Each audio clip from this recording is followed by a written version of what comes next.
నమస్తే, welcome to mega debate. నేను సిరాజ్. ఆంధ్రప్రదేశ్లో రాజకీయ పరిణామాలు, మరి ముఖ్యంగా రాజధాని పరిణామాలు రెండు కూడా శరవేగంగా మారుతున్నాయి. ఆంధ్రప్రదేశ్లో కేంద్ర ఆర్థిక శాఖ మంత్రి నిర్మలా సీతారామన్ పర్యటించడం, పలు బ్యాంకులకు సంబంధించి శంకుస్థాపన కార్యక్రమాల్లో ఆమె పార్టిసిపేట్ చేయడం జరిగింది. ఈ నేపథ్యంలో ఏపీ కేబినెట్ కూడా కీలకమైన నిర్ణయం తీసుకోవడం జరిగింది. రాజధాని ప్రాంతంలో ఆల్రెడీ అభివృద్ధి పనులతో రాజధాని నిర్మాణం ముందుకు వెళ్తున్నటువంటి నేపథ్యంలో మరో 16,000 ఎకరాలకు సంబంధించినటువంటి అంశాలని భూ సమీకరణ ద్వారా తీసుకోవాలని రాష్ట్ర మంత్రివర్గం ఆమోదం తెలపడం జరిగింది. ఇప్పటికే తీసుకున్నటువంటి 1,000 ఎకరాలతో పాటుగా మరో రెండో విడత అంటే 16,000 ఎకరాలకు పైగా మరోసారి భూ సమీకరణ చేస్తే రాజధాని ప్రాంతంలో ఎంతవరకు సత్ఫలితాలు ఇచ్చేటువంటి అవకాశం ఉంది.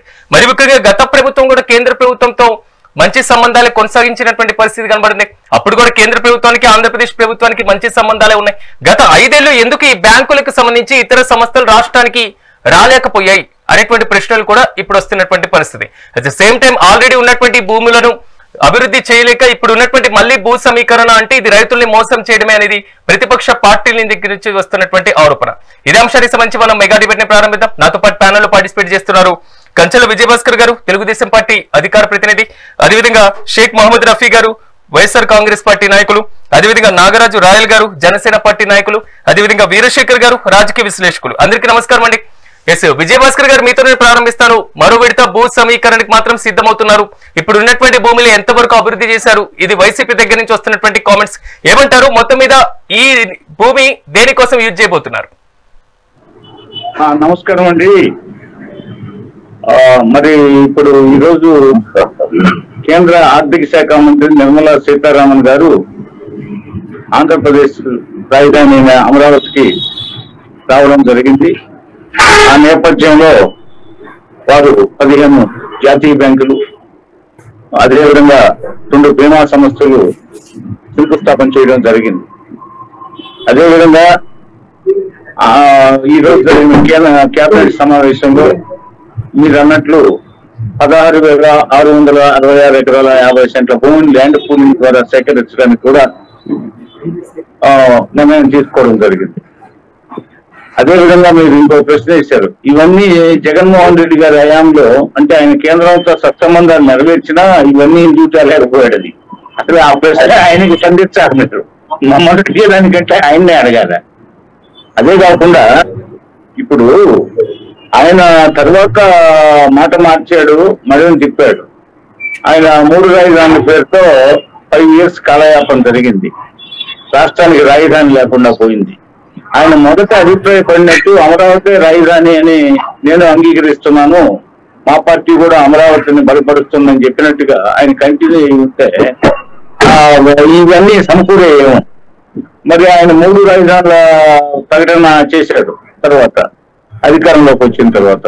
ఆ తర్వాత ఆయన అభిప్రాయాల్లో వచ్చిన మార్పు వల్ల ఈ రాజధానిలో ఈ విధంగా ఈ బ్యాంకులు కానీ, ఇతర అభివృద్ధి కార్యక్రమాలు కానీ, ఇతర ఈ బీమా సంస్థలు కానీ ఇవన్నీ నిర్మించకపోవడానికి కారణం ఆయన ఆలోచనలో వచ్చిన మార్పు ధోరణే కారణం. అదేవిధంగా ల్యాండ్ ఈ భూమిని దేనికి వినియోగిస్తున్నారు అంటే, సహజంగా భూమి అనేది రాజధానికి ఇప్పుడు హైదరాబాద్ మొన్నటిదాకా 58 సంవత్సరాలు మనం హైదరాబాద్ రాజధానిగా ఉన్నాం. ఈ 58 సంవత్సరాల్లో మనం చూసాం ఇప్పటికీ రాజధాని అని చెప్పేసి చాలా మంది ఏపీ ప్రాంత వాసులు, లక్షలాది కుటుంబాలు హైదరాబాద్ లో స్థిరపడ్డాయి. మరి అందరికీ తెలుసు హైదరాబాద్ చుట్టూ అది ఒకప్పుడు గోల్కొండ నుంచి రాజధానిగా ఉండేది. ఆ తర్వాత ఆసఫ్ జాహీ వంశస్థులు వచ్చారు. నిజాం కాలంలో రాజధాని భూములు మొత్తం చూస్తే కొన్ని లక్షల ఎకరాలు గ్రేటర్ హైదరాబాద్ పరిధిలో ఉన్నాయి. ఇప్పటికీ కేంద్ర ప్రభుత్వ సంస్థలు, రాష్ట్ర ప్రభుత్వ సంస్థలు పోనీ ఇంకా లక్షలాది ఎకరాలు ఉన్నాయి అక్కడ. అంటే భవిష్యత్ అవసరాలు, ఒక రాష్ట్ర రాజధాని అంటే భవిష్యత్తులో చాలా చాలా అవసరాలు వస్తుంటాయి. దాన్ని దృష్టిలో పెట్టుకొని ఆనాడు ఆసఫ్ జాహీ వంశస్థులు, అదేవిధంగా గోల్కొండ రాజులు, అంటే గోల్కొండ రాజులు అంటే కులీ కుతుబ్ షాహాయిలు, వారి హయాంలో బ్రహ్మాండంగా హైదరాబాద్ నగరాన్ని విస్తరింపజేశారు. భవిష్యత్ అవసరాలకి భూమిని విడిచిపెట్టారు. పోతే అదేవిధంగా మనకి ఆనాడు చంద్రబాబు నాయుడు గారు 2014-19 మధ్య ల్యాండ్ పూలింగ్ జరిపాడు, సుమారు 34,000 ఎకరాలు. ఆ తర్వాత ఇప్పుడు మనకి కుటుంబం అనుకున్నాము, ఒక ఉమ్మడి కుటుంబంలో సభ్యుల సంఖ్య పెరిగే కొద్దీ మనం కూడా కొత్త ఇళ్ల నిర్మాణం, కొత్త స్థలాలు సేకరించడం, కొత్త ఇళ్ల నిర్మాణం కుటుంబ సభ్యులకి వాళ్ళ అవసరాలకి సరిపోయే విధంగా మనం నిర్మించుకుంటాం. అట్లాగే గొడ్డు గోద ఉంటాయి, అదేవిధంగా పశువులు ఉంటాయి. వాటన్నిటికీ స్థలాలు సేకరించుకోవడం, ఇళ్ళు కష్టాలు నిర్మించుకోవడం ఎట్లా జరుగుతుందో మనకి అదే విధంగా రాజధాని అన్నప్పుడు రకరకాల అభివృద్ధి కార్యక్రమాలకి స్థలాలు కావాల్సి వస్తుంది. మరి మనం ఉద్దేశంతో అవసరం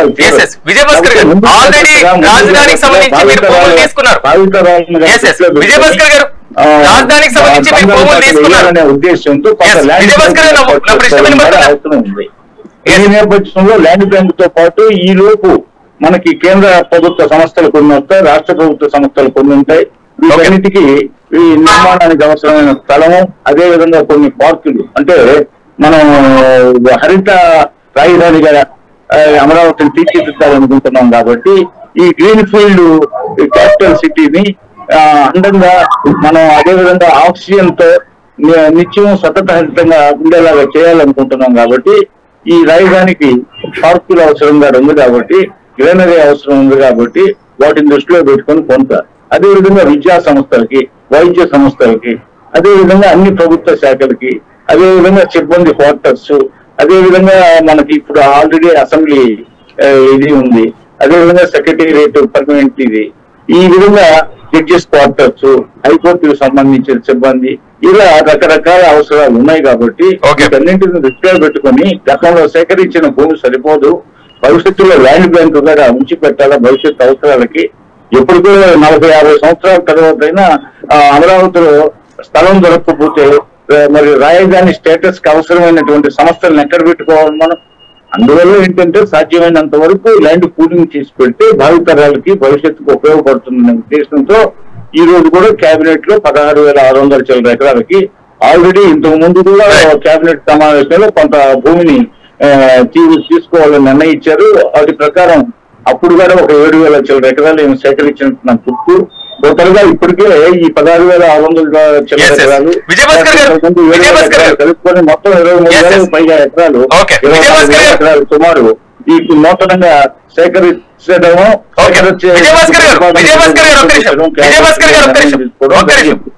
ఒకసారి ప్యానల్ లో ఇతర అభిప్రాయం తీసుకుని మళ్ళీ మీ దగ్గరకు వస్తాను. ఎందుకంటే ఆల్రెడీ రాజధాని భూములు తీసుకున్నారు కాబట్టి వీటి అభివృద్ధి ఎంత ఉంది, మరి ముఖ్యంగా ప్రభుత్వం అక్కడ ఎంత త్వరగా రాజధాని నిర్మాణం పూర్తి చేస్తుంది అనేటువంటి అంశాలు కూడా మనం డిస్కషన్ చేద్దాం. రఫీ గారు నమస్తే అండి. రఫీ గారు, మొత్తం మీద మరో 16,000కు పైగా ఎకరాలని భూ సమీకరణ ద్వారా ప్రభుత్వం తీసుకోవాలనేటువంటి ఆలోచన చేస్తున్నటువంటి పరిస్థితి కనబడుతుంది. సో వైసీపీ స్టాండ్ ఏంటి ఈ రోజు కేబినెట్ నిర్ణయం మీద? ముందుగా మెగా 9 టీవీ ప్రేక్షకులకు, వీక్షకులకు, అలాగే సహచార తెలుగుదేశం పార్టీ సీనియర్ నాయకులు విజయభాస్కర్ గారికి, అలాగే మాకు ప్రముఖ విశ్లేషకులు వీరశేఖరరావు గారికి శుభ సాయంత్రం. అలాగే ముందుగా మనం ఒక విషయం, మొదటి పరిచయం కాబట్టి నా గురించి ఒక చిన్న మాట నేను చెప్పదలుచుకుంటా. మనం రాజకీయ నాయకులము, ప్రత్యర్థి పార్టీ వాళ్ళం అనుకుంటే విమర్శలు, ప్రతి విమర్శలు కన్నా మనం ఒక నిర్మాణాత్మకమైన ఒక చర్చా కార్యక్రమంగా దీన్ని మనం చూద్దాం, అదే రకంగా చేద్దాం. మీ పార్టీ ఏం చేసింది, మా పార్టీ ఏం చేసింది అన్నది కాకుండా ఇక్కడ మనకు అంతిమంగా రాష్ట్ర ప్రయోజనాలే ముఖ్యావధిగా, అవే మనకు ప్రధాన అంశంగా, ఏకోన్ముఖంగా దాని గురించి మాట్లాడితే బాగుంటుందని నా యొక్క ఆలోచన. ఓకే, నేను సూచన చేసేటటువంటి కాదు, మీరు నాకన్నా పెద్దవారు, నేను నా ఆలోచనగా నేను మీకు దాని ముందు నివేదిస్తున్నా. అలాగే మన భాస్కర్ గారు మాట్లాడుతూ ఆయన చెప్పారు భవిష్యత్ అవసరాల కోసం అన్నట్టుగా ఆయన ల్యాండ్ పూలింగ్ అని చెప్పారు. మొదటిగా మనం బ్యాంకుల స్థాపన, అలాగే గత వైసీపీ ప్రభుత్వంలో జరగనటివి విషయాలకు వస్తే ముందుగా వాటిని మనం విశ్లేషించుకుంటే జగన్మోహన్ రెడ్డి గారు అత్యంత ప్రజాదరణ పొందినటువంటి నేతగా ఎదిగి 2019లో అత్యధికంగా 150 సీట్లకు పైగా ఆయన అధికారం తెచ్చుకున్నటువంటి మాట మనం చూసాం. అలాగే ఆయన అధికారం ఎక్కిన అనతి కాలంలోనే ఆయన ఉద్యోగ కల్పనలు కావచ్చు, లేకపోతే ఇతర వ్యవస్థల నవనీకరణగా చేశారు. దాని తర్వాత వెంటనే 6 మాసాల కాలంలోనే కరోనా మహమ్మారి ప్రపంచవ్యాప్తంగా విజృంభించి దాదాపుగా 2 సంవత్సరాల ప్రభుత్వ కాలాన్ని అస్తమయం చేసినటువంటి పరిస్థితి మనం చూసాం. అంటే ప్రభుత్వం కరోనాకి ముందు ఒక 6 నెలలు, కరోనా ఒక దాదాపుగా 2 సంవత్సరాల కాలం చూస్తే 2.5 సంవత్సరాల పాటు కరోనా కష్టకాలంలోనే మనం గడిపేసిన పరిస్థితులు మనం చూసాం. అదే రకంగా దాని తర్వాత జరిగినటువంటి పరిణామాలు మనం చూస్తే ఏ రకంగా అయితే రాష్ట్రానికి అభివృద్ధి చెందితే బాగుంటుంది అనేటువంటి పరిస్థితి చూస్తే మనం కట్టుబట్టలతో మన రాష్ట్ర విభజన జరిగి అన్యాయంగా అక్రమంగా మన రాష్ట్ర విభజన జరిగిన పరిస్థితులు మనం చూసాం. దాంట్లో నుంచి గతంలో ఉన్నటువంటి 14-17 ప్రాంతంలో జరిగినటువంటి 14-19 ప్రాంతంలో 5 సంవత్సరాల కాలంలో ఉన్నటువంటి తెలుగుదేశం ప్రభుత్వానికి కూడా కొంచెం అస్థిరత్వంగానే మనం చూసాం. అంటే కేంద్ర ప్రభుత్వంతో సహయోగి కుదరకపోవడం, ముందు స్పెషల్ స్టేటస్ గురించి మాట్లాడుతూ తర్వాత స్పెషల్ కేటగిరీ స్టేటస్ కాకుండా స్పెషల్ ప్యాకేజీకి అంగీకరించడం, అక్కడ కొంచెం మనకు అన్యాయం జరిగింది. దాంతో పాటు హఠాత్తుగా ఎటువంటి నిర్ణయం మనకు 10 సంవత్సరాల కాలం పాటు హైదరాబాద్ రాజధానిగా మనం అనుభవించే అవకాశం మనకు ఉన్నా కూడా ఆ ఓటుకు నోటు కేసులోంచి ఏదో రకంగా తలదాచుకునే అంశంగా మనం చూసుకుంటూ ఆయన హఠాత్తుగా ఏపీలోకి రావటం, చాలని అంటే అసంబద్ధమైనటువంటి కట్టడాలతో రాజధానులు నిర్మాణించడం, అంటే అక్కడ అసెంబ్లీలు కావచ్చు, ఇంకోటి తాత్కాలిక అసెంబ్లీ, తాత్కాలిక సెక్రటరియట్లు కట్టడం, ఇలాంటివి కూడా మనం చూసాం. వాటి పరిస్థితులు ఎలా ఉన్నటువంటి మనం గమనించాం. అంటే నేను ఒక అంచెలంచెలుగా ఒక్కొక్క పాయింట్ చెప్పదలుచుకున్నా. దాని తర్వాత వచ్చినటువంటి జగన్మోహన్ రెడ్డి గారి ప్రభుత్వం ఫస్ట్ మన రాష్ట్ర నిర్మాణానికి ముందు ప్రజల జీవితంలో అభివృద్ధి అనేటువంటిది ఒక మొట్టమొదటి అంశంగా తీసుకొని వాటిని మనం సుస్థిరం చేస్తే రాష్ట్రం దానంతట అదే అభివృద్ధి చెందుతుంది. దాంతోపాటు ఇన్ఫ్రాస్ట్రక్చర్ డెవలప్మెంట్ ప్రభుత్వం పనిగా పెట్టుకుందామనే అంశంతో సచివాలయ వ్యవస్థ అనేటువంటిది ఏర్పాటు చేసి దాదాపుగా 1,40,000 మంది ఆల్రెడీ మీ ప్రభుత్వ హయాంలో చేపట్టినటువంటి కార్యక్రమాలు ఇన్కమ్ సోర్స్ ఒక ఉపాధి లాంటిది కల్పించిన మనం చూసాం. తర్వాత కరోనాకు వచ్చింది. కరోనా కాలంలో మనం వాలంటీర్ ఎలా ఇవన్నీ ఎందుకు చెప్తున్నానంటే గత ప్రభుత్వం చేసింది ఏమి, దానికి ముందు ప్రభుత్వంలో జరిగింది ఏమి అనుకుంటే మనం ఈ 34,000 ఎకరాలు ఎప్పుడైతే 2014 సంవత్సరం నుంచి 19 కాలంలో తెలుగుదేశం పార్టీ సేకరించిందో ల్యాండ్ పూలింగ్ ద్వారా కావచ్చు, ల్యాండ్ అక్విజిషన్ ద్వారా కావచ్చు, అవి అయితే ఇన్సైడర్ ట్రేడింగ్ అనే ఒక అంశం విమర్శ కూడా మనకుంది. దాంట్లో నిజ నిజాలు కొన్ని తేలినప్పటికీ కొన్ని విమర్శలుగానే మిగిలినటువంటి పరిస్థితి మనం చూసాం. ఇప్పుడు ప్రస్తుత మంత్రి, ఆనాటి మంత్రి అయినటువంటి నారాయణ గారు వాళ్ళ సంస్థల్లో పనిచేసినటువంటి చిన్న ఉద్యోగులు సైతం 300 ఎకరాలు రిజిస్టర్ చేసుకున్నటువంటి డాక్యుమెంట్స్ తో పాటు మనకి ఎవిడెన్స్ దొరకడం, శ్రీదేవి శ్రీలక్ష్మి అనే పేరుతో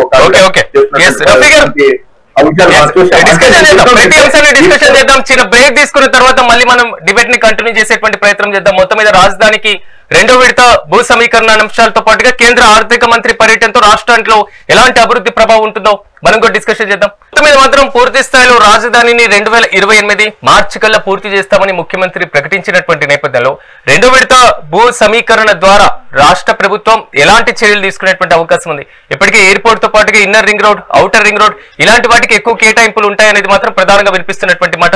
ఇదే అంశానికి సంబంధించి మనం డిబేట్ ని కంటిన్యూ చేద్దాం. ఎస్ వీరశేఖర్ గారు నమస్తే అండి.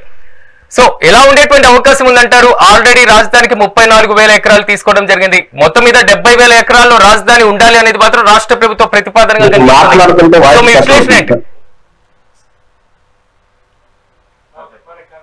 ఎస్ వీరశేఖర్ గారు ఇప్పుడు చెప్పండి. ఎస్ చెప్పండి వీరశేఖర్ గారు. వాస్తవంగా ముందుగా మెగా 9 ఈసీలోకి అలాగే డిబేట్ లో పాల్గొన్న పెద్దలందరికీ నమస్కారం. అలాగే ప్రజా సంకల్పానికి తగ్గట్టుగా అమరావతి అభివృద్ధి, అదే పాలనలో పారదర్శకత, వీటికి ఇవి 3 స్తంభాలుగా అభివృద్ధి, ప్రజా సంకల్పం అట్లాగే పారదర్శకత, ఈ మూడింటికి కలుపుకుంటూ ఈ మూడింటిని ఒక బాధ్యతగా ముందుకెళ్ళినప్పుడే ఏ ప్రభుత్వం అయినా ఖచ్చితంగా ఆ ఇండస్ట్రీని తీసుకొచ్చే అవకాశం ఉంటుంది.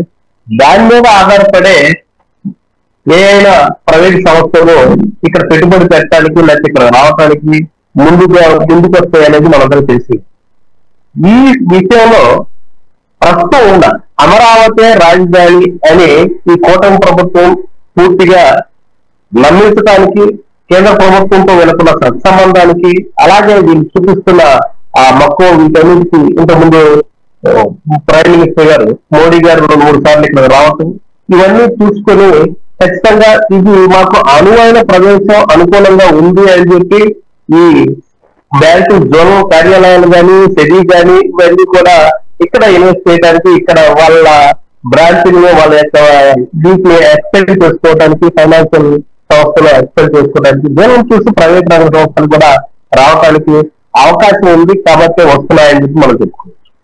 అట్లాగే ఈ సంకల్పం ఏదైతే ఉందో ఈ సంకల్పానికి తగ్గట్లుగా నివేదికలో ఉండాలి. ఇందాక రఫీ గారు చెప్పినట్లు గతంలో 2014 నుంచి 2024 వరకు గత ప్రభుత్వాన్ని అంతకుముందు ప్రభుత్వాన్ని రెండింటినీ ఉటెక్కిస్తూ రెండింటిలో ఉన్న తేడాలు వీటి వల్లే ఈ ప్రభుత్వ రంగ సంస్థలు కానీ లేకపోతే రాజధాని విస్తరణ కానీ సరిగ్గా జరగకపోవటం అనేది 100% వాస్తవం అని చెప్పింది. 2014 నుంచి 19 వరకు వాళ్ళు ఎలా చేశారు, వాళ్ళు ఏ ఎక్స్పెక్టేషన్స్ పెట్టారో అవన్నిటిని వాళ్ళు రీచ్ అయ్యే పరిస్థితుల్లో లేకపోవటం, అది ప్రజలు పూర్తిగా నమ్మలేకపోవటం, అదే విధంగా ఈ పారదర్శకత లేకపోవటం వల్లే ఏ ప్రభుత్వ రంగ సంస్థ కానీ ఎవరు ఇక్కడ పెట్టుబడి పెట్టడానికి ముందుకు రాకపోవటం అనేది జరిగింది. అందుకనే ఆ ప్రభుత్వం అప్పట్లో ప్రజాదరణ పొందలేకపోయింది. నెక్స్ట్ వచ్చిన గవర్నమెంట్ లో పూర్తి స్థాయిగా అంటే వీరికి కేంద్ర ప్రభుత్వంలో మంచి సంబంధాలు ఉన్నాయి, కేంద్ర ప్రభుత్వంతో సంబంధాలు ఉన్నాయి. కానీ 3 రాజధానులు అనే అంశం మీద స్పష్టత లేకపోవడం, రాజధాని మీద స్పష్టత లేకపోవడం కారణంగా జాతీయ స్థాయిలో ఉన్న బ్యాంకులు కానీ సంస్థలు కానీ ఇక్కడ అడుగు పెట్టలేని పరిస్థితి ఏర్పడింది అనేది 100% వాస్తవం. కాబట్టి ఆ ప్రభుత్వ ప్రైవేట్ సంస్థలను వీటిని ఒప్పించడానికి ఇక్కడ రప్పించడానికి గత ప్రభుత్వం కూడా ఏమి చేయలేకపోయింది అనేది వాళ్ళు నమ్మించలేకపోయింది. వీళ్ళు ఇన్వైట్ చేసి ఉండొచ్చు, కానీ ఇన్వైట్ చేసిన వాళ్ళకు ఒక ప్రాంతం ఇక్కడ డెవలప్ చేస్తామనే నమ్మకం అనేది ఆ బ్యాంకులకు కానీ ఆ బ్యాంక్ కార్యాలయానికి కానీ సంస్థలకు కానీ సెబీకి కానీ లేకపోవడం వల్ల రాలేకపోయిందని చెప్పి తెలుసు. కాబట్టి ప్రస్తుతం ఉన్న ప్రభుత్వం అమరావతి ఏకైక రాజధానిగా ప్రకటిస్తాం, ఇందులో స్థిరంగా దీనికి ఎక్స్పెండ్ చేసుకుంటూ ఇంకో 16,000 ఎకరాలు దీనికి ఎక్స్పెండ్ చేస్తూ ఇంతకు ముందు మన టీడీపీ నాయకులు మాట్లాడినట్టు భావితరాల అవసరాల కోసం ఏదైతే కార్యాలయాలకు లేకపోతే వాటి యొక్క ప్రైవేట్ రంగ సంస్థలు మళ్ళీ తర్వాత ఎక్స్పెండ్ చేయడం కోసం కావలసినంత ఈ బ్యాంక్ భూమి బ్యాంకులు ఏర్పాటు చేస్తుంది అని చెప్పి అంటే ఇది చాలా ముందు చూస్తూ ఖచ్చితంగా ఆ భూమి అనేది ఉండాల్సిందే. ఇప్పటికి కూడా హైదరాబాద్ లో ఇంకా చాలా భూమి ఎలా సేకరించిందో ఉంది అని చెప్పి మనందరూ తెలిసింది. కాబట్టి ఏదైనా సరే ఏ ప్రభుత్వం అయినా గత 14 నుంచి 24 వరకు ప్రజలను మెచ్చించలేకపోయారు, ప్రభుత్వాలన్నిటి స్థిరంగా ఉంది అనేది చూపించలేకపోయారు. నేడు ఉన్న కూటమి ప్రభుత్వం కొంచెం స్థిరంగా కనిపిస్తుంది. ఖచ్చితంగా ఇక్కడ ఏర్పాటు చేయొచ్చనే నమ్మకం కార్యాలయాలు లేకపోతే ప్రైవేటు సంస్థలు అన్నిటికీ కలిగింది కాబట్టి ఈ పరిస్థితి వచ్చింది. ఖచ్చితంగా కేంద్ర ప్రభుత్వం పూర్తి సహకారం వాళ్ళ యొక్క నమ్మకం కూడా దీని మీద ఉండటం వల్ల అభివృద్ధి అనేది దానితో పారదర్శకత ఈ నియంత్రణ ఏదైతే ఇంతకుముందు రఫీ గారు చెప్పినట్లు నాయకులు వాళ్ళకి సంబంధించిన బంధువులు దీంట్లో ఇన్వాల్వ్ అయ్యి భూములను కొల్లగొట్టే పరిస్థితి లేకుండా కొంచెం నియంత్రణగా క్రమశిక్షణగా మెదగటం అనేది మనం ఇప్పుడు చూస్తా ఉన్నాం. కాబట్టి కూటమి ప్రభుత్వం ఖచ్చితంగా దీన్ని నెరవేరుస్తుంది.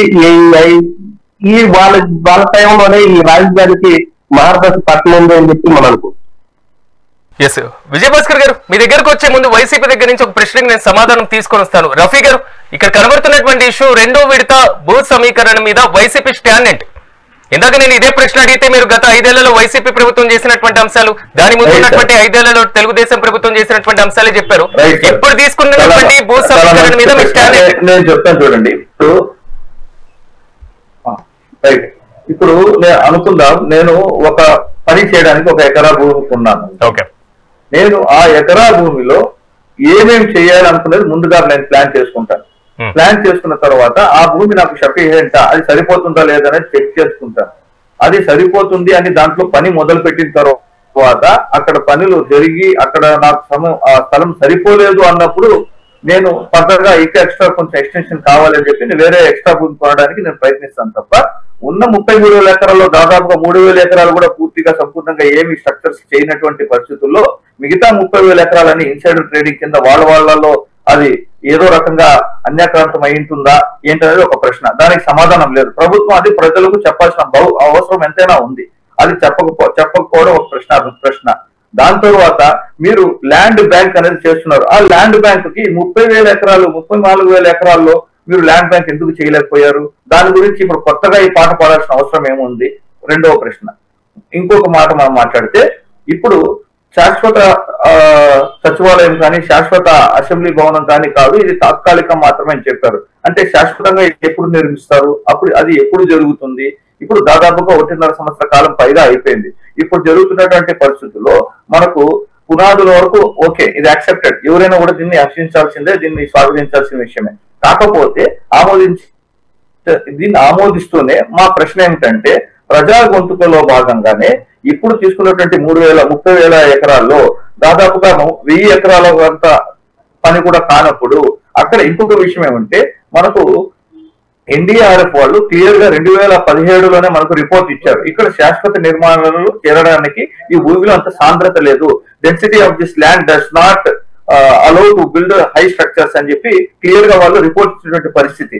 అటువంటి సమయంలో దాన్ని కప్పిపుచ్చడానికి ఒక డైవర్షన్ లాగా ఈ 16,000 ఎకరాలు మళ్లీ సేకరించడానికి చేస్తున్నటువంటి ఒక ప్రయత్నం. అలాగే అంతే తప్ప ముందు చేసిన తప్పుని కప్పుపుచ్చుకోవడానికి ఇప్పుడు కొత్తగా మనం ల్యాండ్ బ్యాంక్ అనేది ఒక ఆమోదయోగ్యమైన మాట కాబట్టి దాన్ని ఎవరైనా హర్షిస్తారు, ఆమోదిస్తారు కాబట్టి ఆ యొక్క టైటిల్ తో ఈ కొత్తగా మళ్ళీ ఒక భూదందా చేసేటువంటి అవకాశం ఉంది. ఎందుకంటే ఆల్రెడీ మన గతంలో చేసినటువంటి దానికి మనకు దాఖలాలు చూపించి మీరు అడిగితే అవును ఇది ఫలానా వాళ్ళకి ఇంత భూమి ఇంత కేటాయించాం, ఇది ఇంత రిజర్వ్ చేశాం, ఇంత ప్రభుత్వానికి ఇంత ప్రైవేట్ కి ఇంత రైతులకి ఇంత భూమి టోటల్ గా ఇంత పోయింది అనేటువంటి ఒక నివేదిక మీరు ప్రజలకు చెప్పండి. మాకు ప్రతిపక్షంగా మాకు చెప్పాల్సిన పని లేదు. ప్రజల నుంచి తీసుకున్నటువంటి రాష్ట్రపతి ప్రజాస్వామికంగా మీరు రఫీ గారు ఆల్రెడీ వారు శ్వేతపత్రం రిలీజ్ చేశారు. వచ్చిన తర్వాత ఇచ్చినటువంటి భూ కేటాయింపులు అనేటువంటి అంశం చేశారు. గత 5 ఏళ్లు రాజధాని పక్కన పెట్టేసినటువంటి పరిస్థితి కనబడింది కాబట్టి 2028 మార్చి కల్లా మేము పూర్తి చేస్తామంటున్నారు. ఇంకా రాలేదు, వాయిస్ రాలేదు. ఎస్ రఫీ గారు, ఒక్కసారి మీరు చెప్పిన దాని మీద నేను తెలుగుదేశం పార్టీ వర్షన్ తీసుకుంటాను. విజయభాస్కర్ గారు ఏమంటారు? ఆల్రెడీ 34,000 ఎకరాలు తీసుకున్నారు కదా, సో దానికి సంబంధించి పూర్తి స్థాయిలో ఇంకా క్లియర్ చేయకముందే మళ్ళీ భూ సమీకరణ అనేది కేవలం దృష్టి మళ్లింపు మాత్రమే అంటున్నారు. హలో, వాయిస్ బ్రేక్ అవుతుంది. విజయభాస్కర్ గారు నా వాయిస్ వినిపిస్తుందా?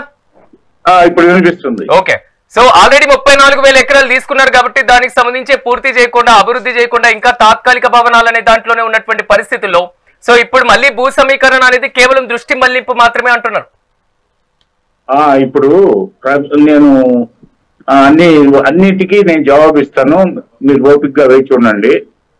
ఇప్పుడు Rome was not built in a day.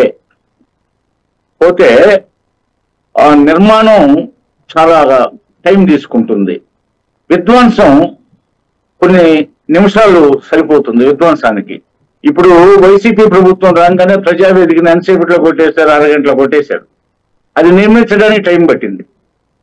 ఇప్పుడు హైదరాబాద్ నగరాన్ని నేను చెప్పాను మొదట చెప్పినట్టు వాళ్ళు కులీ కుతుబ్ షాలు, ఆసిఫ్ జాహీ వంశాలు 2 నగరాలు నిర్మించారు. సికింద్రాబాద్, హైదరాబాద్ అని 2 నగరాలు నిర్మించారు. హైదరాబాద్ లో 3వ నగరం చంద్రబాబు నాయుడు గారు హయాంలోనే సైబరాబాద్ ఏర్పడింది. ఈ రోజు ప్రపంచ ప్రఖ్యాత సంస్థలన్నీ, సాఫ్ట్వేర్ కంపెనీలన్నీ అక్కడే ఉన్నాయి. ఈ రోజు గొప్ప ఫంక్షన్ హాల్స్ కానీ గొప్ప సంస్థలు కానీ అక్కడే ఉన్నాయి. ఆ సైబరాబాదు అదేదో వెస్ట్రన్ కంట్రీలో ఉన్నట్టుగా ఫీలింగ్ మనకు కలుగుతుంది. అక్కడ మన వాళ్ళందరికీ అనుకోని ఏపీ వాళ్ళందరికీ సైబరాబాద్ ఎలా ఉంటుందని అంత గొప్ప సైబరాబాద్ నిర్మాణం జరిగింది. సైబరాబాద్ అంటూ ప్రత్యేక పోలీస్ కమిషనరేట్ కూడా నియామకం జరిగింది. అంత పెద్ద ఎత్తున సైబరాబాద్ సృష్టించిన ఘనత చంద్రబాబు నాయుడుది. ఏమండి, 34,000 ఎకరాలు ఇంచుమించుగా సేకరించారు కదా, దాని వినియోగం పూర్తి కాకముందు ఇదంతా ఎందుకనేదే కాదు. అందులో కొంతే కదా ఇప్పటి వరకు పూర్తయింది, ఇంకా ల్యాండ్ ఉంది కదా అని. ఇప్పుడు పైగా 10 సంవత్సరాలు మనకి రాజధానిగా హైదరాబాద్ ఉన్నప్పుడు అక్కడికి వెంటనే పరుగులు తీశారన్నారు.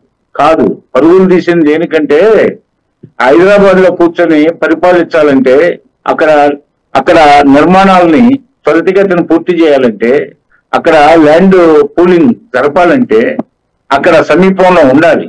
ఇప్పుడు కూలీలు పొలంలో పనిచేస్తా ఉంటే ఎవరో ఒకరు ఇంటి యజమాని పొలం గట్ల మీద ఉంటే జరిగే పని వేరుగా ఉంటది.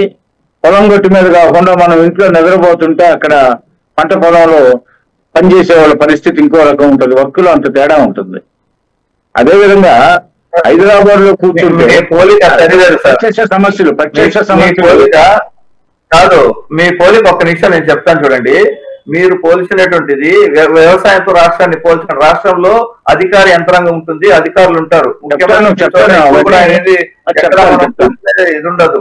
ఇంకో విషయం ఏమంటే, మీరు సైబరాబాద్ నిర్మాణం గురించి మాట్లాడితే జైవారీ పాత్ర కూడా మాట్లాడండి. దాంట్లో జైవారీ కన్స్ట్రక్షన్స్ పాత్ర ఏంది? సైబరాబాద్ నిర్మాణం ఊరికే జరగలేదు, అది కూడా ఇన్సైడర్ ట్రేడింగ్ వ్యాపారమే. పాత్ర గురించి కూడా చెప్పండి. ఇప్పుడు మీరు చెప్పేదంతా శ్రద్ధగా ఉన్నా, నేను చెప్పేది కూడా శ్రద్ధగా వినే ఓపిక కలిగి ఉండండి మీరు.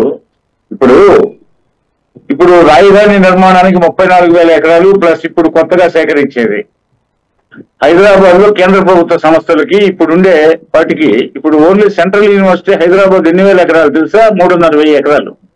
ఉస్మానియా యూనివర్సిటీ ఎన్ని ఎకరాలు తెలుసా? 1,800 ఎకరాలు. ఈ విధంగా హైదరాబాద్ లో కొన్ని లక్షల ఎకరాలు మొత్తం వైద్య సంస్థలకి, విద్యా సంస్థలకి, కేంద్ర ప్రభుత్వ సంస్థలకి, రాష్ట్ర ప్రభుత్వ సంస్థలకి ఉన్నాయి. ఇంకా కొన్ని లక్షల ఎకరాలు ఉన్నాయి వాళ్ళకి.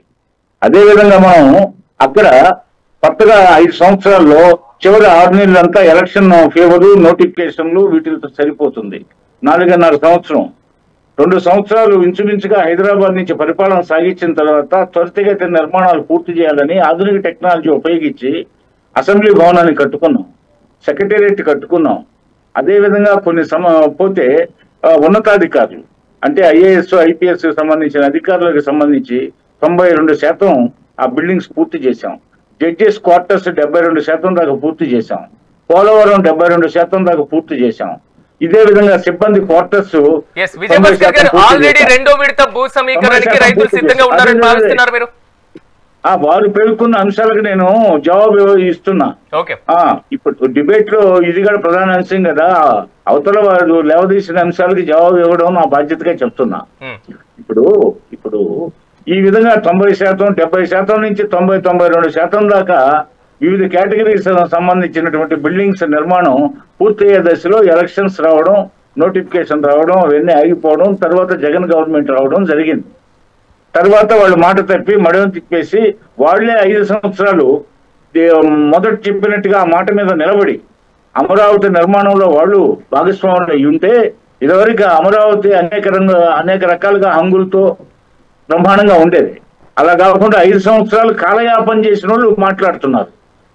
పోతే పోలవరాన్ని మూలన పెట్టిన వాళ్ళు మాట్లాడుతున్నారు.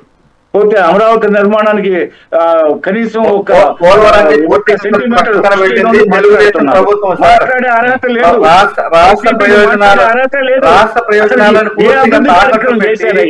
ఏ అభివృద్ధి కార్యక్రమం చేశారు? చిల్లర మల్లర వేషాలతో ఆయన సమయం అంతా ఢిల్లీలో. వినండి, మీరు మాట్లాడేటప్పుడు నేను మాట్లాడలా. ఆయన సమయం అంతా ఢిల్లీలో. స్పెషల్ స్టేటస్ స్పెషల్ ప్యాకేజ్ కి ఎలా సంతకం చేశారు? అప్పుడు మీరు రాష్ట్ర ప్రయోజనాలు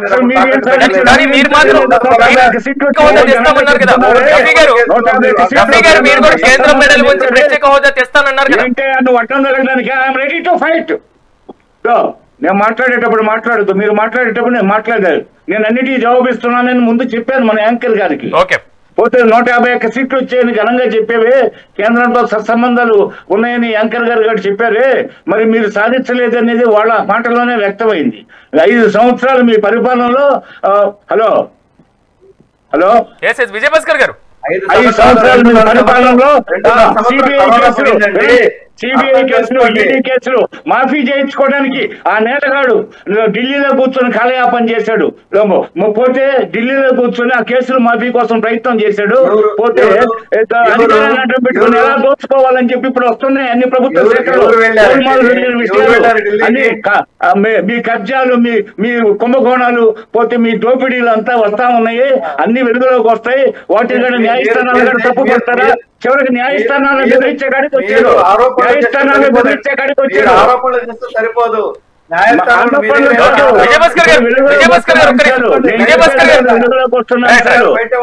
మాట్లాడే అర్హత లేదు. 5 సంవత్సరాలు మీ ఒక గజ దొంగ, ఒక నేరస్తుడిలాగా ఢిల్లీకి కేసులు కోసం అధికారాన్ని అడ్డం పెట్టుకొని ఏ విధంగా దోచుకోవాలా తను ముఠా అని చెప్పి అతన్ని కోరుకునేది ఎందుకు తెలుసా? నేర మనస్తత్వం ఉండేవాళ్ళు, దోపిడీ స్వభావం ఉండేవాళ్ళే ఆ జగన్మోహన్ రెడ్డి పాలన కోరుకుంటారు ఈ రాష్ట్రంలో. ఇంకెవరు పెద్ద మనుషులు ఎవరు కోరుకోరు. అతని సమయం అంతా కేసులు మాఫీ, ఏ అధికారాన్ని అడ్డం పెట్టుకుని ఎలా దోచుకోవాలని కుట్రలు, కుయుక్తులు, ప్రతిపక్షాల గణాన్ని ఎట్లా నొక్కేసేయాలని, పౌర సమాజానికి స్వేచ్ఛ స్వాతంత్రాలు లేకుండా రాజ్యాంగం కల్పించిన ప్రాథమిక హక్కులు భంగం కల్పించిన మనిషి, కేసులు లేని వాళ్ళందరినీ అర్ధరాత్రులు అరెస్ట్ చేసేసి వాళ్ళని 3rd డిగ్రీ మెథడ్స్ ఉపయోగించేసి జైలు పాలు చేసిన చరిత్ర అతనిది. అతను ఒక సైకోగా ముద్రపడిన వ్యక్తిని వెనకేసుకురావడం తప్పని చెప్పి నేను చెప్తున్నాను. మేము అభివృద్ధి కాముకును అహర్నిశలు శ్రమపడేవాళ్ళం. మేము అక్కడ ప్యాలెస్ లో ఎవరికి ఎంట్రీ ఇవ్వకుండా, మంత్రులకు ఎంట్రీ ఇవ్వకుండా మీరు ఎందుకు అడ్డు తగులుతున్నారు? మీ తప్పుని కవర్ చేయడానికి మీరు మొదట్లో ఏం మాట్లాడారు? రాజకీయాలు రాష్ట్ర అభివృద్ధిని గురించి మాట్లాడదామన్న వ్యక్తి మీరు అడుగడుగునా జోక్యం చేసుకుంటున్నారు. రఫీ గారు ఇక్కడ కనబడుతున్నటువంటి అంశం మీరు ప్రధానంగా ఇందాక ప్రత్యేక హోదా, రఫీ గారు ఒక్క నిమిషం మీరు ప్రత్యేక హోదాను పక్కన పెట్టేసి ప్రత్యేకమైనటువంటి ప్యాకేజ్ అనేటువంటి అంశం వచ్చారు. కానీ మీకు కూడా పూర్తి స్థాయిలో బలం ఇస్తే కేంద్ర ప్రభుత్వం యొక్క మెడల్ వంచి తెస్తామన్నారు కదా. లాస్ట్ 2-5 years లో ఏమవుతుంది? రైట్. ఇప్పుడు చూడండి, మనం దీని గురించి మాట్లాడంటే మనం 2012 నుంచి 2014 మధ్యలో జరిగిన విషయాలు కూడా కొన్ని ప్రస్తావించాల్సిన అవసరం ఉంటుంది. ఇప్పుడు చూడండి, 2018 తర్వాత ఉప ఎన్నికల్లో 18లో 17 సీట్లు గెలిచినటువంటి వైఎస్ఆర్ కాంగ్రెస్ పార్టీ ఆవిర్భావం తర్వాత అప్పుడు పూర్తిగా సమైక్యాంధ్రకు కట్టుబడి ఉన్నామని చెప్పి ప్రకటించినటువంటి పరిస్థితులు మనం చూసాం. అలాగే దాంతో పాటు దానికి తోడుగా ఉండాల్సినటువంటి ఆంధ్ర పార్టీ అయినటువంటి తెలుగుదేశం పార్టీ తెలుగువారి ఆత్మగౌరవాన్ని అని చెప్పి తెలుగువారిని నయవంచన చేసినటువంటి పార్టీ, తెలంగాణకు పూర్తిగా మద్దతు ఇచ్చేసామని మాట్లాడుతున్నారు.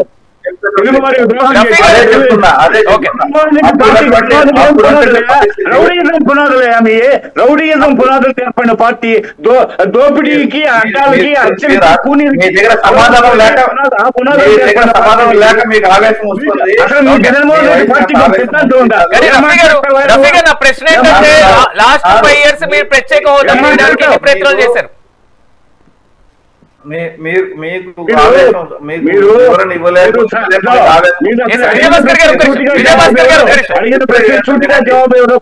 పాయింట్ ఆన్సర్ చేయరు మీరు. డైవర్షన్ మీద పాయింట్ టు పాయింట్ అడిగిన ప్రశ్న జవాబు చెప్పండి. వారు యాంకర్ గారు అడిగిన ప్రశ్న జవాబు చెప్పకుండా దానికి ముందు మీరు చేసినటువంటి కుయుక్తులు కూడా చెప్పాలి కదా. లింక్ అది ఒకదానికొకటి సంబంధం ఉన్నటువంటి పాయింట్ నేను మాట్లాడుతున్నా. డైరెక్ట్ గా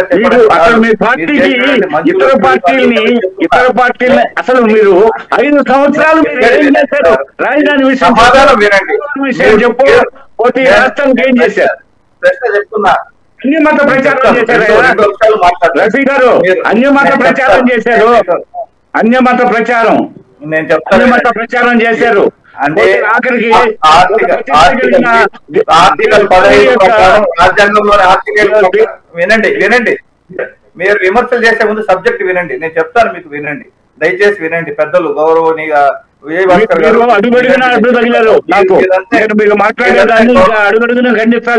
లేదు, అట్లా కాదు. నేను సబ్జెక్ట్ మాట్లాడుతున్నా, మీరు విమర్శ చేస్తున్నారు. నేను ఎప్పుడు సబ్జెక్ట్ లో ఉంటా, మీరు గాడి తప్పి మాట్లాడుతా ఉంటే చూసి ఇంకా నేను ఆన్సర్ చేశాను అంతే.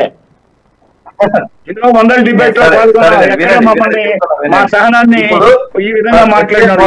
ప్రత్యేక హోదా మనకి ఇస్తానన్నప్పుడు ఎన్డీఏ కూటమిలో భాగంగా మీరు 14లో ప్రభుత్వం ఏర్పాటు చేసిన అసలు మీరు జరిగేది ఆయన అడుగుతా ఉంటే ఏదో చెప్తారు. 5 సంవత్సరాలు ఏం చేశారు చెప్పండి.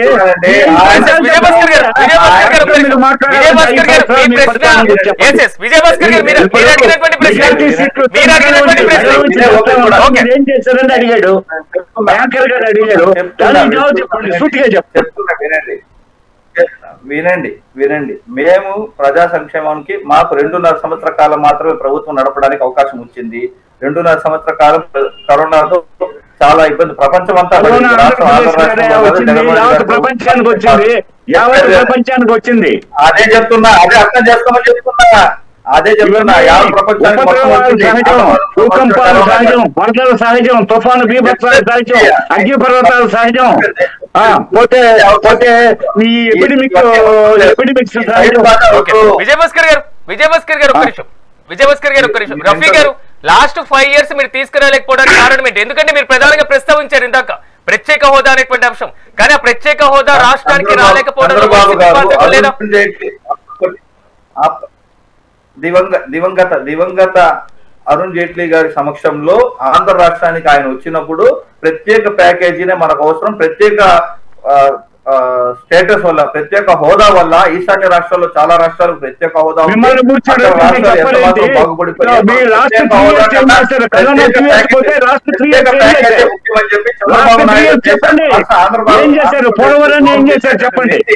ఆంధ్రప్రదేశ్ ఆయన ప్రత్యేక ప్యాకేజీ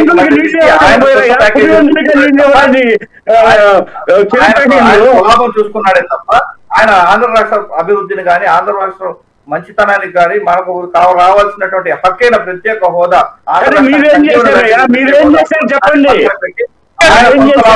ప్రత్యేక ప్యాకేజీ ఆమోదించినటువంటి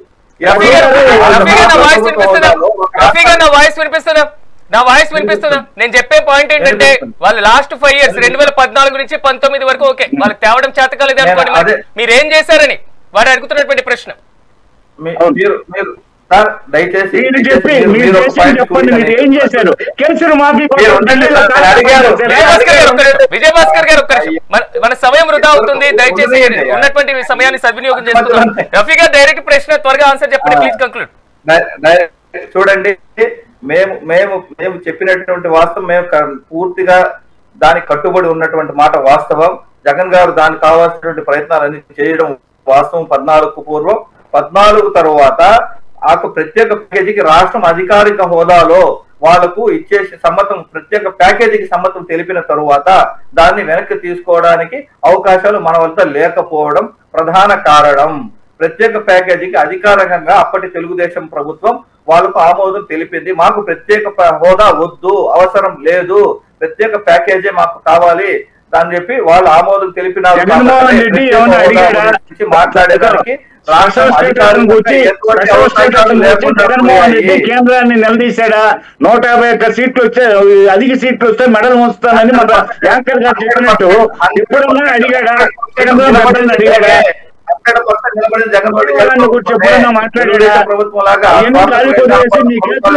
చేసుకోవడానికి అధికారాన్ని దోచుకోవడానికి కాలం సరిపోతే మైండ్ గేమ్ ఆడొద్దు, మీ చేతగాని ప్రభుత్వం, అసమర్థ ప్రభుత్వం, స్వార్థమే పరమాత్మ కోసం సమయాన్ని కేటాయించి 4-5 కోట్ల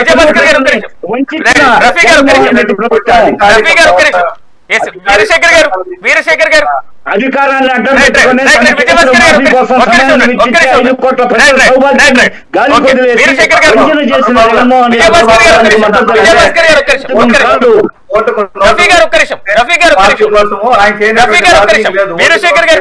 ప్రత్యేక హోదా అనేటువంటి అంశం ఏంటి? మళ్ళీ తెర మీదకి ఎలాగో వచ్చింది కాబట్టి, రాజధాని నిర్మాణం పూర్తి అవ్వలేదు కాబట్టి మేము లాస్ట్ 5 years లో చేసేటువంటి అంశాలు కూడా ఎక్కడికక్కడ నిలిచిపోయినటువంటి పరిస్థితి కనబడుతుంది అంటున్నారు. తెలివిగా మాట్లాడుతున్నారు రజనీ గారు, చాలా తెలివిగా మాట్లాడుతున్నారు. ఏదైతే ఎక్కడైతే స్కిప్ చేయాలో లేదా ఏ విషయం గురించి వాళ్ళు మాట్లాడే ప్రధానమైన అంశం ఏంటంటే రాజధానికి ఎందుకు నిధులు రాలేకపోయి, ఎందుకు అభివృద్ధి చెందలేదు. మనం విధానపరమైన పాలసీ స్టెబిలిటీ అనేది అప్పుడు గవర్నమెంట్ లో లేదు. అంతకుముందు 2014, 19 కూడా లేదు కాబట్టి వాళ్ళని పక్కన పెట్టి వైసీపీకి అధికారం వస్తుంది చెప్పారు. దాన్ని ఎవరు కాదంటలేదు కదా. ప్రజలు అల్టిమేట్, ప్రజలకి అంతా తెలుసు. మీరు ఏదో మనం టీవీ డిబేట్ ముందు కూర్చొని మాట్లాడినా లేకపోతే ఇంకోటి ఇది చేసినా, మనం ఎన్ని రకాలుగా పేపర్ స్టేట్మెంట్లు ఎన్ని రకాలుగా మన మీడియాని మన వైపు తిప్పుకొని చేపించినా కూడా ప్రజలకి ఎక్కడ ఏం జరుగుతుంది, ఎలా ఎవరిని ఎక్కడ ఉంచాలనేది అల్టిమేట్ గా ప్రజాస్వామ్యంలో తీర్పిచ్చేది ప్రజలు. కాబట్టి పాలసీ స్టెబిలిటీ లేనిది, విధాన స్థిరత్వం లేని ఏ ప్రభుత్వాన్ని ప్రజలు ఎంకరేజ్ చేయరు. కాబట్టి 2014, 19 మధ్యలో ఉన్న ప్రభుత్వాన్ని వాళ్ళు అందుకే పక్కన పెట్టారు. అక్కడి నుంచి వచ్చిన జగన్మోహన్ రెడ్డి గారి ప్రభుత్వం ఏం చేసింది? కనీసం ఇలాంటి ఇప్పుడు జాతీయ సంస్థలు స్థావరాలు ఇవన్నీ రావాలి అంటే, ఫైనాన్షియల్ డిస్ట్రిక్ట్ ఇలాంటివి రావాలి అంటే కనీస రహదారు సౌకర్యంగా ఉండాలి కదా. రహదారు సౌకర్యం కూడా మీరు కనీసం చిన్న రోడ్లు కూడా వేయలేని పరిస్థితిలో ఉంటే ఎలా వస్తుంది? ఎలాంటి పెట్టుబడులు పెట్టడానికి ఏ సంస్థ ముందుకు వస్తుంది? మనం దాని గురించి మాట్లాడాలి కదా. మీరు ఇప్పుడు కూడా చెప్తా ఉన్నారు మేము ఒక రాజధాని మీకు ఎక్కడైతే పాలసీ మనం ఎక్కడైతే 3 రాజధానులు 3 అని చెప్పి ఎక్కడైతే అభివృద్ధిని కేంద్రీకరించబోతున్నారో, ఎక్కడైతే పెట్టుబడులకు ఆహ్వానించబోతున్నారో అనే ఒక ముఖ్యమైన స్థిరత్వం అనేది మీకు లేదు, స్పష్టత లేదు. ఆ స్పష్టత లేకుండా ఎవరు తీసుకొచ్చి ఎవరి కంపెనీలు వాళ్ళ లాభాలు లేకపోతే వాళ్ళు వచ్చి స్వచ్ఛంద సంస్థలు కాదు కదా, వాళ్ళ లాభాల కోసం ఇక్కడ ప్రజలను ఉద్దేశించి ప్రజలలో ఉన్న వీటిని గురించి వాళ్ళు వచ్చి బిజినెస్ చేసుకుంటారు. దాన్ని ప్రజలకు ఎట్లా ఉపయోగపడుతుందనే గవర్నమెంట్ చూడాలి. మీరు అలాంటి అవకాశం వాళ్ళకి కల్పించకపోతే, అలాంటి స్పష్టత మీకు లేకపోతే వాళ్ళు ఎలా వస్తారు? ఈ విషయం గురించి చెప్పాలి. మీరు ఇప్పుడు కూడా వైసీపీకి పూర్తిగా అక్కడ భూములు పనికిరావు, అక్కడ కట్టడాలు నిర్మాణాలు పనికిరావు అని మీకు దాని మీద ఒక అనిశ్చితి, లేకపోతే రాజధాని నిర్మాణాన్ని అడ్డుకునే పరిస్థితి, దీన్ని ముందుకు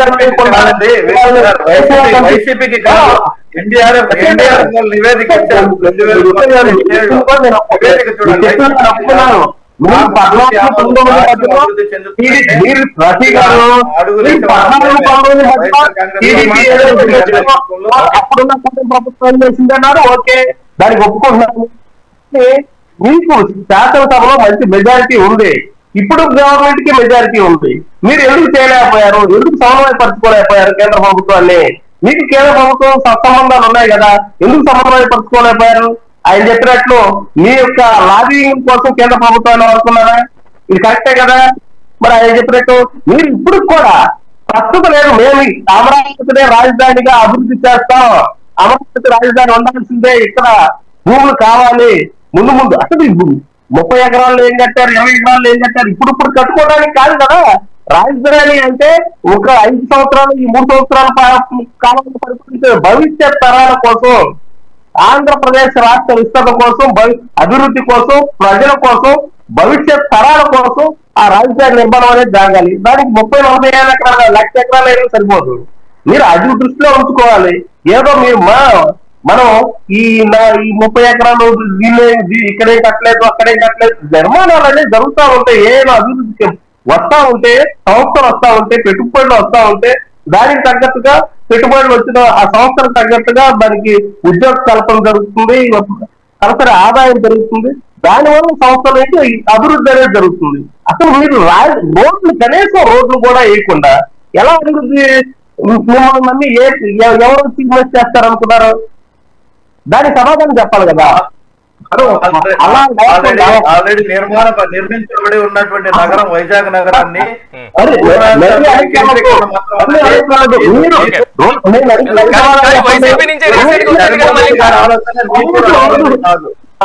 సౌకర్యం కల్పించకుండా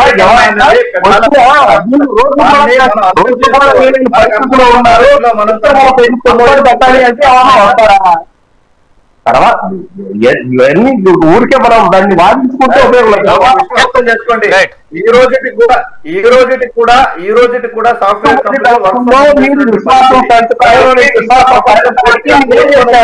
మనం చూస్తున్నాం. అవన్నీ చూడండి, రాజధాని అంశంలో అనువైన ప్రాంతంలో పెట్టాలి. ఇప్పుడు ఒంగోలు ఆల్రెడీ 26,000 ఎకరాల ప్రభుత్వ భూమి సిద్ధంగా ఉంది. అక్కడ మనకు ల్యాండ్ పూలింగ్ అవసరం అయ్యేది కాదు. ఒంగోలు జగన్మోహన్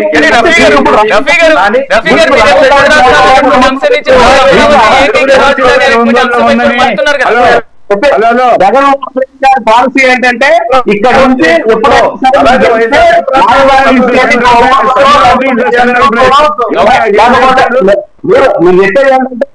జగన్మోహన్ రెడ్డి గారు గెలిస్తే జగన్మోహన్ రెడ్డి గెలిస్తే రాజధాని ఒంగోలులోనో లేకపోతే నెల్లూరులోనో తీసుకెళ్లి కడపలోనో పెడతారంటారు. అంతేకాదు మీరు చెప్పేది చూస్తారు ప్రజలు, వీటన్నిటి ప్రజలు చూస్తుంటారు. అల్టిమేట్ తీర్పు మీకు రాజకీయ భవిష్యత్తు అనేది ఎలా ఉండాలి అనేది మీ మాటల ద్వారానే ప్రజలు తెలుసుకుంటా ఉంటారు ఖచ్చితంగా. దానికి తగ్గట్టే వాళ్ళ నిర్ణయం కూడా ఉంటుంది. మీకు రాజధాని అమరావతిని అభివృద్ధి చేసే ఉద్దేశం అయితే లేదు, అంతే కదా మీరు చెప్పేది. మీరు ఇప్పుడు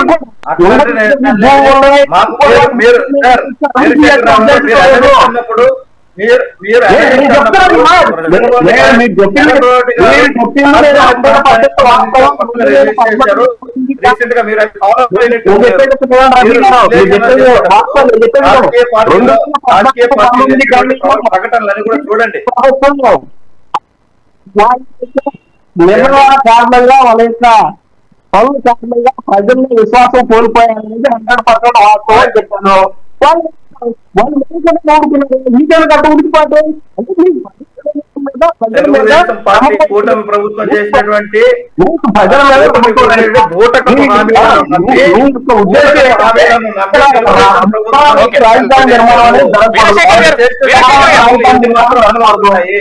జగన్మోహన్ గారు పెట్టిన నవరత్నాల పథకాలనే పేరు సమాజం అమలు చేస్తున్నారు తప్ప రఫీ గారు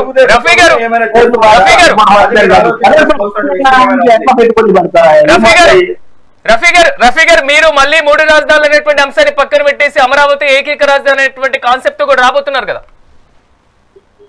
అదే నేను చెప్తున్నా, ఇప్పుడు వీరశేఖర్ గారికి అదే చెప్తున్నా. మనం ఆల్రెడీ దాన్ని తీర్మానించారు. ఏమని?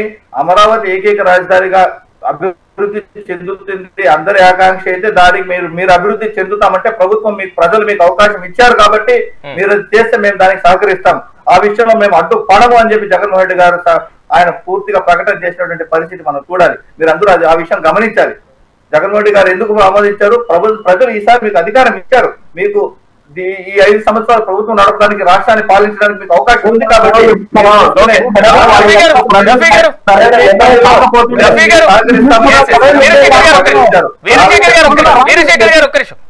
రఫీ గారు ఇంకో ప్రశ్న ఏంటంటే, ఆల్రెడీ కేంద్ర ప్రభుత్వం నుంచి కూటమి ప్రభుత్వానికి సహకారం ఉంది. రాజధాని నిర్మాణానికి అవసరమైనటువంటి నిధులు కూడా వస్తున్నటువంటి పరిస్థితి. ఇలాంటి సమయంలో మరింత భూమిని సేకరణ చేస్తే వైసీపీకి అభ్యంతరం ఏంటి? సార్ 33,000 ముందు మీరు తీసుకున్న దాన్ని మీరు చేసుకున్న వ్యాపారం సార్, అది రియల్ ఎస్టేట్ వ్యాపారం, ఇన్సైడర్ ట్రేడింగ్ చేశారు. దాని వివరాలు చెప్పండి. ముందు మీరు తీసుకున్నటువంటి 33,000 కనీసం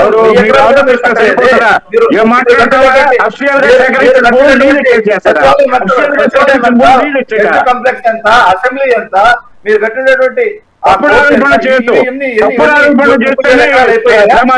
రోడ్లు 30,000 ఎకరాలు అయిపోయాయా? మీరు ఈ తీసుకున్నటువంటి 30,000 ఎకరాల పరిస్థితి ఏమిటి?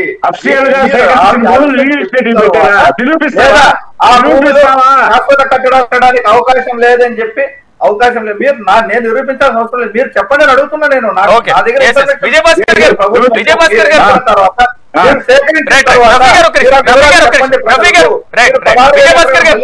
ముందు వాడికి లెక్క చెప్పండి అంటున్నా. విజయభాస్కర్ గారు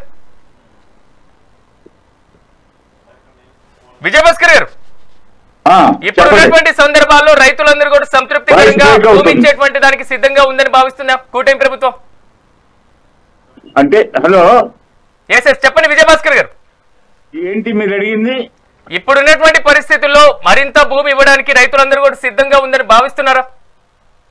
రైతులు ఇస్తుండ బట్టండి, ఎక్కడ ఒక నెట్టులు చుక్క కారకుండా, ఒక బుల్లెట్ పేలకుండా 34,000 ఎకరాలు ల్యాండ్ పూలింగ్ ఈ ప్రపంచ చరిత్రలో అరుదైన సందర్భాల్లో ఇది ఒకటనమాట. ఇది అమరావతిలో భూములు ఆనాడు సేకరించింది. ఈ రోజు కూడా 16,666 ఎకరాలు అన్ని మాట్లాడుకున్న తర్వాత క్యాబినెట్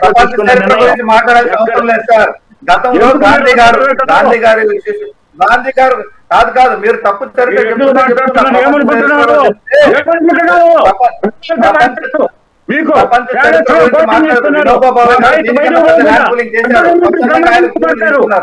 అడ్డు తగిలితే ప్రమాదంలో పరుస్తారు. Okay. ఆ నిజాన్ని ప్రజల్లోకి చేరవేయడానికి మాకు అడుగుడుగున అడ్డు తగులుతారా? మీరు అడుగుడుగున అడ్డు తగులుతారా? రైట్ రైట్ విజయభాస్కర్ చెప్పండి. ఒక రౌడీ, ఒక నేరస్తుడు, ఒక క్రిమినల్ అంటేసుకొని వస్తున్నారు.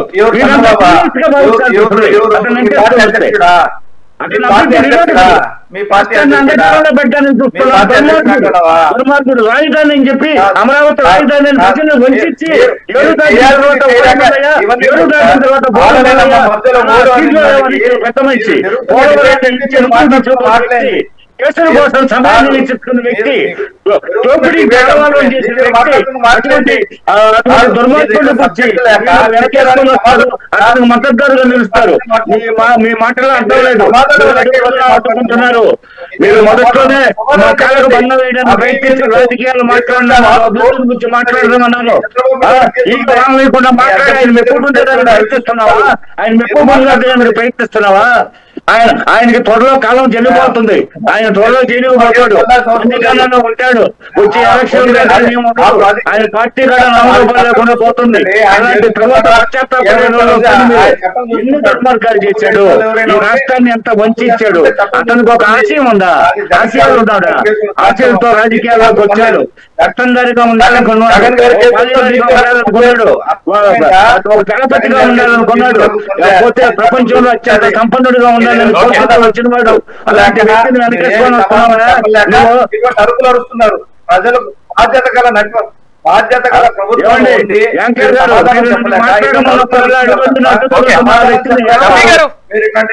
ఆడలేనమ్మ మధ్యలో ఓడు అన్నట్టు ఏదో అది కాదు. మా మాటలు ఇప్పుడు ఆయన చెప్పిందంతా వాస్తవం అనుకుంటాడు, మిగతా వాళ్ళు చెప్పేది వాస్తవాలు కాదు. వీళ్ళంతా సత్యాదిత్యందుల వారసులు అన్నమాట. వీళ్ళంతా సత్యాదిత్యందుల వారసులు. కేసుల గురించి కాకుండా కేసులుంటే ప్రభుత్వాలు చూసుకుంటే, కోర్టులు చూసుకుంటే, చట్టాలు చూసుకుంటే, మాట్లాడండి ప్రభుత్వ పనితీరు గురించి, మాకు ఇచ్చిన అవకాశం గురించి మాట్లాడండి.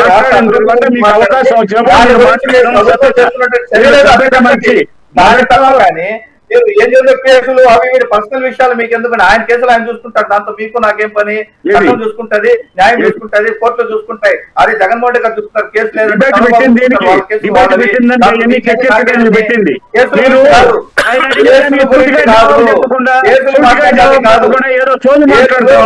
మాట్లాడేది మీరు.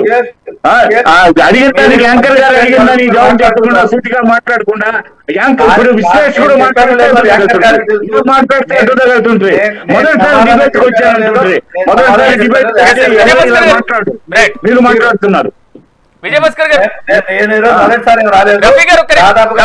మొదటిసారి అంటుంటే ఈరోజు నాకేం కొత్త కాదు, అర్థం చేసుకోండి. ఈ ఛానల్ మొదటిసారి అర్థమైందా? నేను దీంతో రాష్ట్ర స్థాయి ఛానల్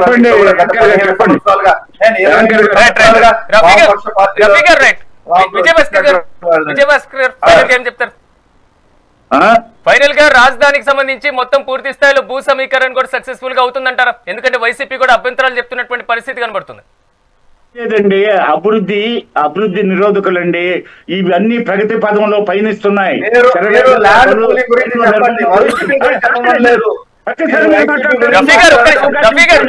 చెప్పండి ఏం మాట్లాడతావు? ఏమనుకుంటున్నావు? అంత మాట్లాడి సంస్కారం లేకుండా మాట్లాడతారు.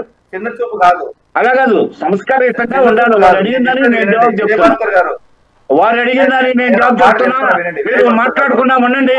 నేను చెప్తున్నటువంటి మీరు మీరు చాలా అతిగా మాట్లాడుతున్నారు. అడిగిన దానికి జవాబు చెప్పడం నా బాధ్యత.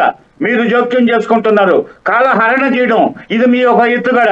ఆయన ఎట్లా అభివృద్ధి నిరోధకుడు, ఆయన వారసులుగా, ఆయన శిష్యులుగా మీరు అదే నేర్చుకున్నారు.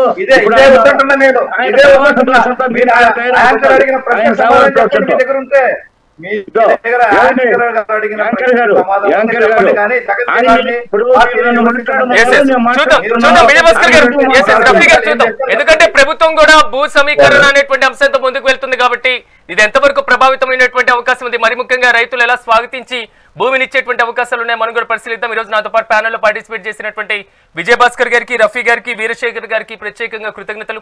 మొత్తం మీద ఆంధ్రప్రదేశ్లో మాత్రం ఒకవైపు రాజధాని పరుగులు తీస్తున్నటువంటి నేపథ్యంలో మరింత భూసేకరణ చేసి మరిన్ని అభివృద్ధి కార్యక్రమాలు చేయాలనేది మాత్రం కూటమి ప్రభుత్వం సంకల్పంగా కనిపిస్తుంది. మరోవైపు అమరావతి ప్రాంతంలో భారీ స్థాయిలో బ్యాంకుల శంకుస్థాపన కార్యక్రమంలో కేంద్ర మంత్రి కూడా పార్టిసిపేట్ చేయడం మాత్రం స్వాగతించదగ్గమైనటువంటి విషయం. ఇది వాటి మెగా డిబేట్. రేపు డిబేట్ లో మళ్ళీ కలుద్దాం. చూస్తూనే ఉండండి మెగా 9 టీవీ.